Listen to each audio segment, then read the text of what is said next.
My name is Wendell Bauer, and this is Middle America.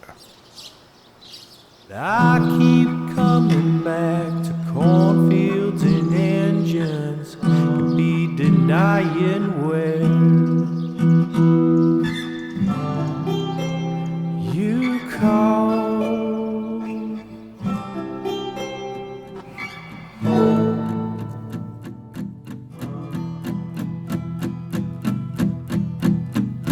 Gonna lay down my sword and shield down by the riverside, down by the riverside, down by the riverside. I'm gonna lay down my sword and shield down by the riverside. Ain't gonna study war no more. I'm gonna lay down my heavy load down by the riverside, down by the riverside, down by the riverside. I'm gonna lay down my heavy load down by the riverside. Ain't gonna study war no more. Ain't gonna study war no more. Ain't gonna study war no more. Ain't gonna study war no more. Ain't gonna study war no more. Ain't gonna study war no more. Ain't gonna study war no more. Ain't gonna study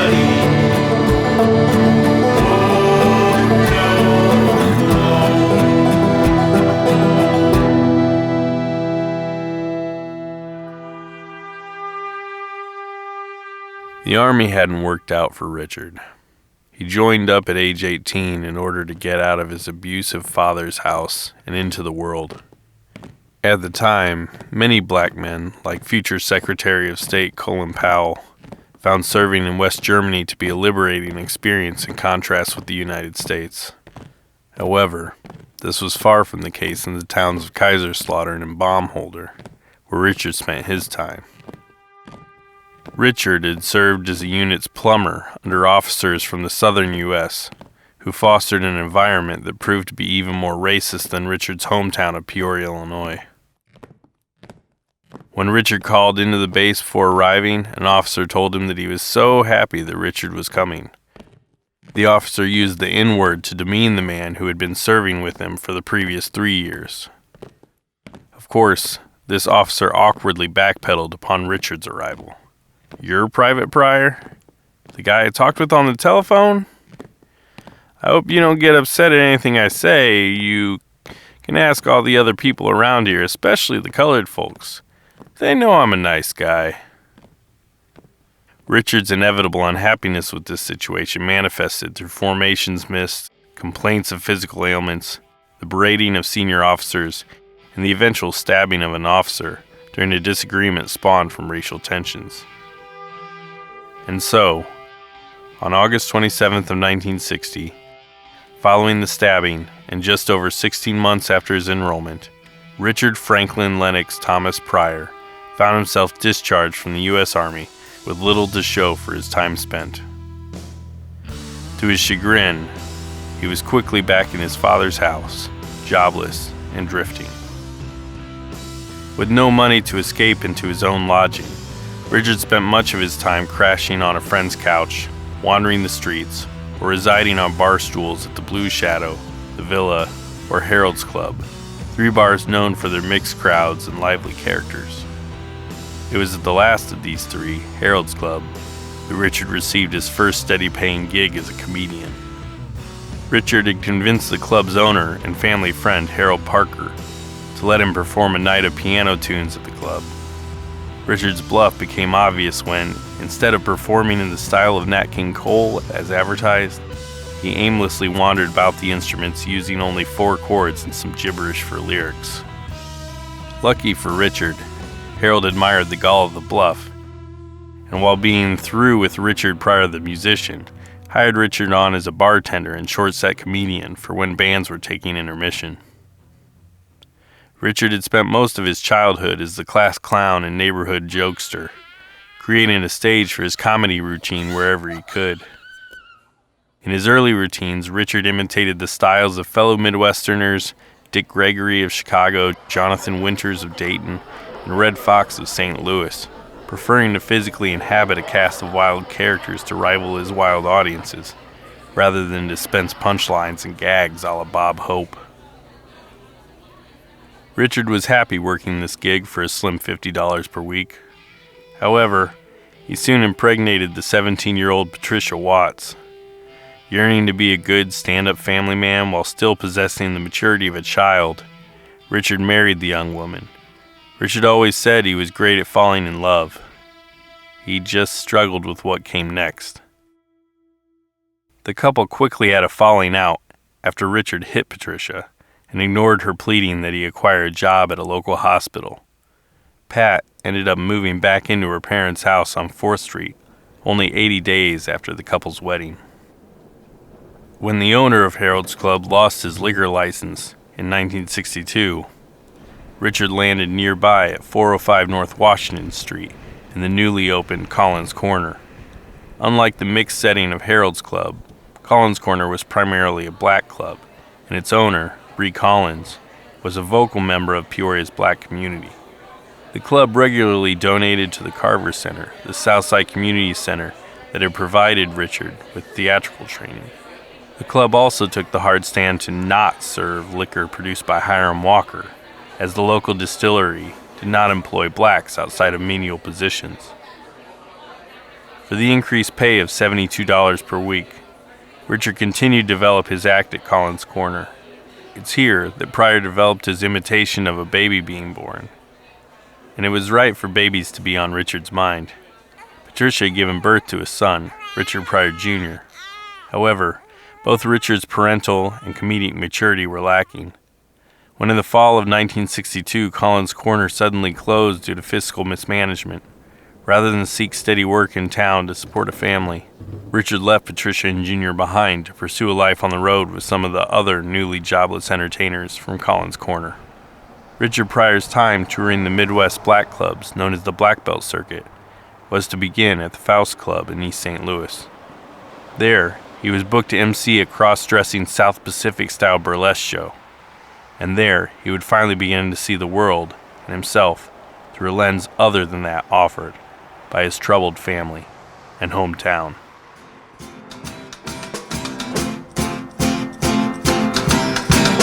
Talking about a boy, talking to a girl.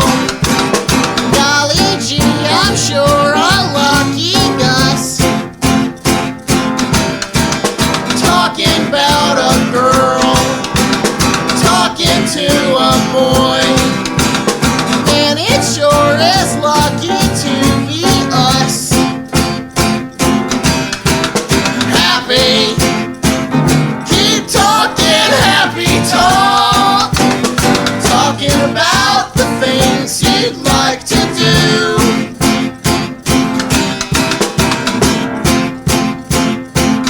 But you gotta have a dream, 'cause if you don't have a dream, how you gonna have a dream come true?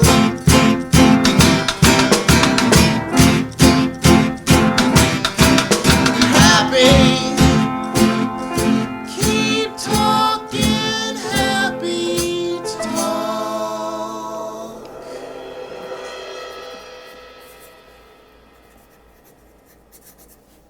When Amber invited me to join up, I was still a junior in college. She was a freshman out in Champaign-Urbana herself, but we both had big dreams of making lives out of music. She already had a rock band put together with some other Peoria folks. All I had to do was step in to fill the recently vacated position on lead guitar. Amber had taken note that in previous years I had been traveling a bit by myself with an acoustic guitar, so when rehearsals started up, I also began teaching Amber what I knew of researching and contacting venues around the country in order to hit the road. Amber's band already had a CDR demo with the previous lead guitarist, so there was little holding us back.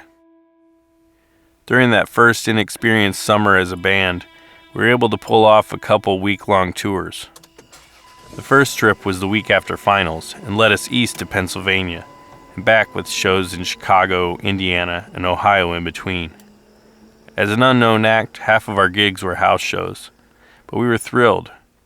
Pennsylvania had been our goal since I had previously had some great experiences hanging out and playing music in the industrial valley town of Wilkes-Barre. The music scene there felt incredibly motivated, welcoming, and optimistic. Plus, outside of houses, all-ages venues could be tough to come by, and Wilkes-Barre had a thriving all-ages club called Cafe Metropolis. While in the state, we also played a show at an independent bookstore in Easton, another valley town. The other dates included 2 house shows, with one being shut down by the police, and an uncomfortably secular performance at a Christian youth center. Returning home, I thought we were pretty damn cool, until I put my slacks and polo shirt back on to clock in at my fast food job. It would be 2 more months before the second trip, during which time I would often be found calling promoters, packing mailers, or strumming a guitar on the restaurant's parking lot curb during my lunch breaks. Colorado was our second destination, and this trip is where we learned that there are a lot fewer places to perform on the Western Prairie than there are out east. We got 1 show in Omaha on the way out and 1 show in Des Moines on the way back. Both were terrible all-ages club shows with no promotion and too many touring acts. But as I said, we were headed to Colorado. I had gone backpacking with my family in the Rocky Mountains during my younger years. In my mind, Colorado was the prettiest place one could go play rock and roll. We managed to get 3 small shows out there. The first was a tiny bar and pizza place called Surfside 7. While in a different location now, this bar still exists. I don't get the joke of surfing in this landlocked state, but it's a cozy place to play. The second was at an irreverent show house in Colorado Springs called the High Life House. Can't imagine playing in a tinier space, but that tiny space was packed in with some good people. Finally, our third show was in downtown Denver at a bar called the 15th Street Tavern. I was the only band member over 21, and bar patrons couldn't have cared less about our set. It seems like Denver has cleaned up and become a yuppie haven in recent years, but at this time, downtown Denver had a thick layer of grime. It felt worlds away from the pristine forest located only a few miles to the west. And then, that was it. Summer ended and we went back to school. We had lost money. We still had a lot of unsold t-shirts and CDs in our van upon returning home. Our eyes were opening to how long the journey toward even covering our gas expenses was going to be. In spite of this, we still booked time in a small recording studio out of Champaign-Urbana for winter break. Money or not, we decided it was time to make a properly manufactured release.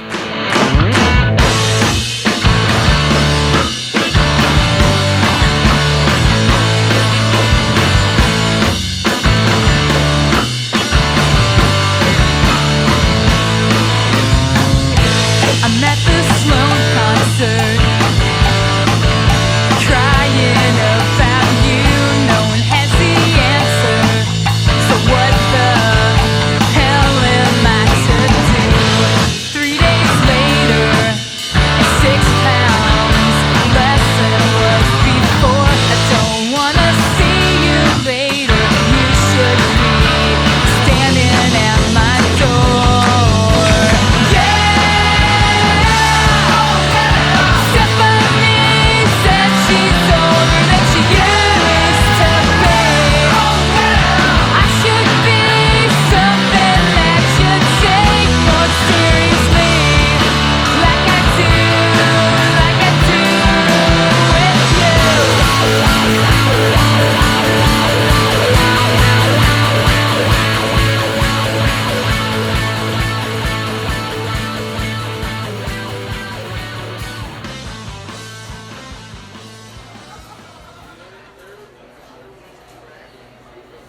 Nearing the end of Richard Pryor's time in East St. Louis, he got the useful advice from an MC that his stage presence might need an adjustment. "You gotta talk to the people," the MC said. "You always look like you want to kill them. Persuade them." But Richard was desperate and poor. Traveling as a performer can feel like constantly giving out energy that falls flat. Some nights are good, but there are plenty of bad nights that an artist usually goes through to get to those good nights. To succeed, you need to have an air that you're already successful, that rejection doesn't matter, that you're happy to have the crowd, but you don't need the crowd. It's quite a mask to put on when you're sleeping on dirty floors and eating cold soup out of a can. After East St. Louis, Pryor followed any leads he could get from the other entertainers on the circuit. He traveled by car, bus, train, and hitchhiking, performing in cities like Chicago, Cleveland, and Youngstown. During the frigid month of January 1963, Richard found himself in Pittsburgh and freshly released from a run-in with the law. Sammy Davis Jr. passed through town, and Richard sat outside the Star's hotel room overnight in a full suit trying to get a glimpse. At morning, Sammy finally came out and gave Richard a cigarette and some quick conversation. While Richard didn't get the employment that he was seeking from his hero, the attention did make the cold and lost Richard Pryor feel human again. It also allowed him to see how the Star carried himself, and Richard took note. From Pittsburgh, Richard headed up north to Buffalo, where he met the comedian Donnie Simpson. Together, they headed across the border into Canada, performing for largely white audiences in Windsor and then Toronto. Richard wouldn't have nice things to say about these Canadian bookings in later years. In Toronto, as they ran out of road in June of 1963, Richard opened up the latest copy of Newsweek to find that someone in the business had beaten him to the punch. The black comedian Bill Cosby had broken into the mainstream. Devastated, Richard complained to Donnie that Cosby was doing what Richard was trying to do, and that there just wasn't room for two mainstream black comedians. In reply, Donnie asked Richard why in the world he was out on the road then. The place to be who Richard wanted to be was in New York City. Donnie was right, too. Bill Cosby had broken through by performing in hip cafes in Philadelphia and New York, finally getting catapulted upward after residency in the now famous Greenwich Village Cafe, the Gaslight. Richard Pryor's time on the Black Belt and Chitlin circuits had been short-lived, clocking in under a year. He arrived at the train station in New York wearing his best suit, but only holding $10 in his pocket, of which he needed 50 cents for a shower upon arrival. Heading out of the station, Richard then traveled north to the only place he knew of in New York, the Apollo Theater in Harlem. There, an irritated talent buyer quickly gave him the boot, but luckily pointed Richard toward downtown in the Village. Even in his annoyed state, the Apollo's buyer had given good advice, and soon Richard Pryor was a regular at Café Wa, the Bitter End, the Living Room, Papa Hud's, and Improvisation. He ran with a disparate crew of bohemians, including Henry Jaglom, J.J. Barry, Bob Altman, Martin Harvey Friedberg, and Burt Heyman, all seeking to push the boundaries of comedy and break into the show business. While mixing in this scene, Richard also crossed paths with George Carlin, Woody Allen, and eventually Bill Cosby. It all started to pay off, and on August 31st of 1964, Richard did what few black comedians had ever managed to do up to that point. He appeared on national television. His performance was part of Rudy Valley's variety show, On Broadway Tonight. As he walked out wearing a sleek suit and tie, he nervously rubbed his nose and then opened up. I'm going to tell you a few things about myself, because a lot of you probably don't know me. I'm not a New Yorker. My home's in Peoria, Illinois. And,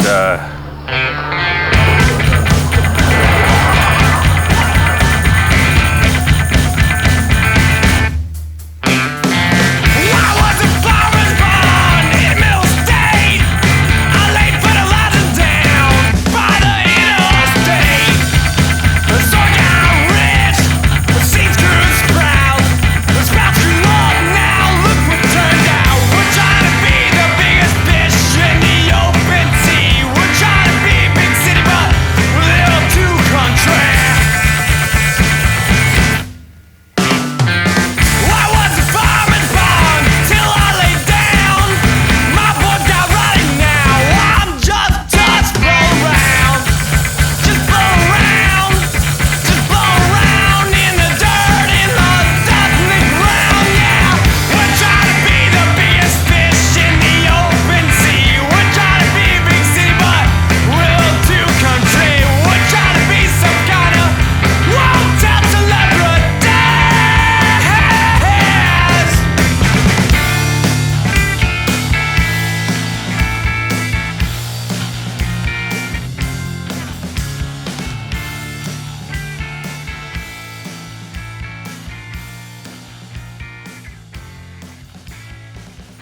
Amber's parents bankrolled the studio time, mastering, and manufacturing of our first album.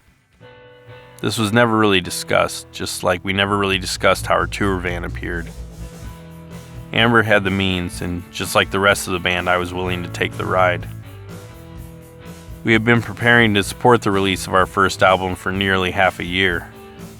I contributed what I could to booking performances, but was kept busy by my senior year completing a Bachelor of Fine Arts. Amber picked up the slack using the contacts that I had collected over the previous years, along with her new connections from Friendster, AOL Instant Messenger, and Maximum Rock and Roll's BYOFL. Amber did an incredible job with her first serious effort booking shows, but it competed with her schooling as well. While she had been valedictorian of her high school, I don't think that her heart had ever really been in going to college, and she quickly ended up dropping out. Seeing that we would both soon be free of school, we planned to just tour full-time for as long as we possibly could. When summer arrived, we played at being rock stars to our hometown crowd in order to scrape together some gas money, and then we hit the highway out east. We had only managed to book about 3/4 of the first month of our intended endless trip, so I spent each day in the back of the vehicle packing promotional mailers and calling promoters. I had printed off an unchecked list of internet contacts in the early AM before leaving home. Whenever we had time near a public or university library, Amber and I would run in to check emails and send more electronic press kits out to promoters around the country. Being on the road for a longer stretch of time meant that we could finally make it out to the West Coast. Our road atlas and binder full of MapQuest directions guided us to new stops in Iowa City and Lincoln, Nebraska. Loading in up the treacherous fire escape of Iowa City's Gabe's Oasis was a feat, but the show wound up being our first gig of quality in the state. We were also lucky enough to hit all 3 of the eastern Colorado cities that we had played during the previous summer.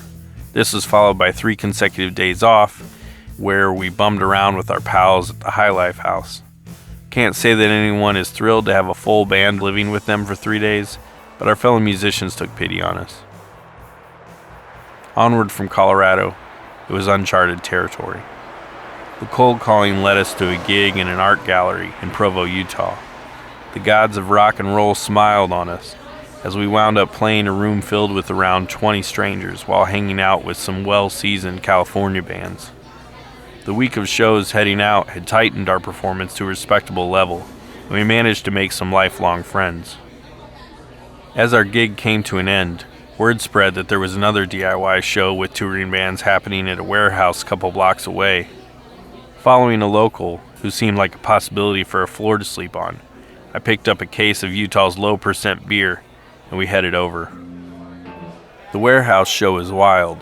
Where our art gallery show had been a largely melodic affair, the bands here were raging punk and post-hardcore, with touring acts hailing from the Rust Belt cities of Cleveland and Detroit.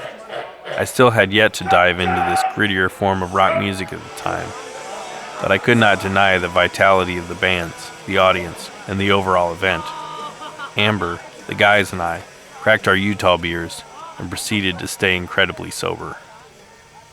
When the lights came on, we were lucky enough to still be friendly with the local, so we walked a few more blocks to her apartment and we laid out our sleeping bags.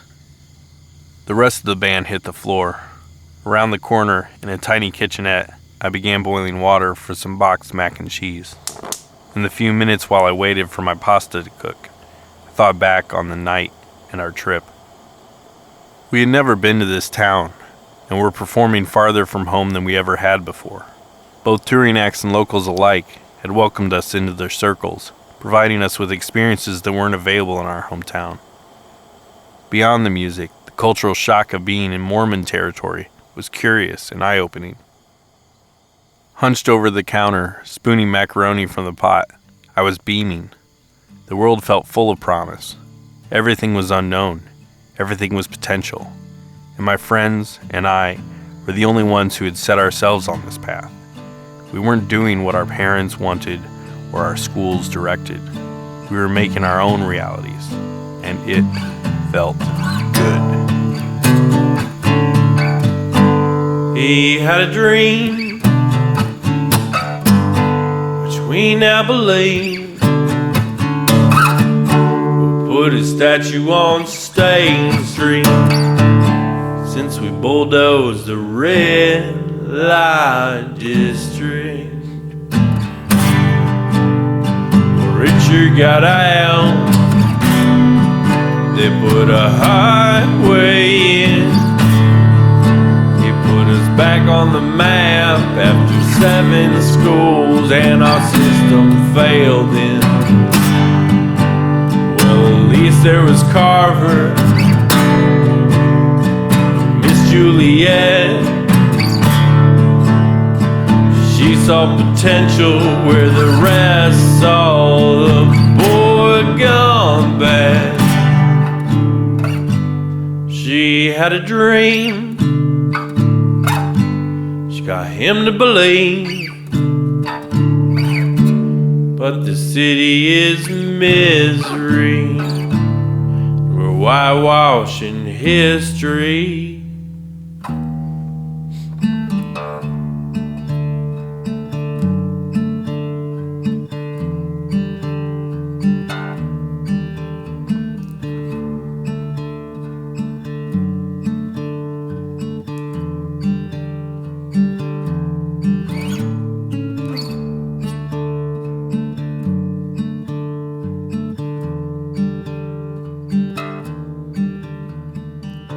Thank you for listening to Middle America.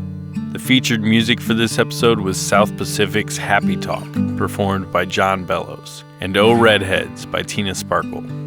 Everything else was created by Jared Grabb, along with Chris Mackey in an appearance on bass guitar, and Thomas Satterfield in an appearance on drums, except for the instrumental versions of Through Your Unkissed Hazel Eyes, Reprise, and Protecting What Matters, which are all by Tina Sparkle.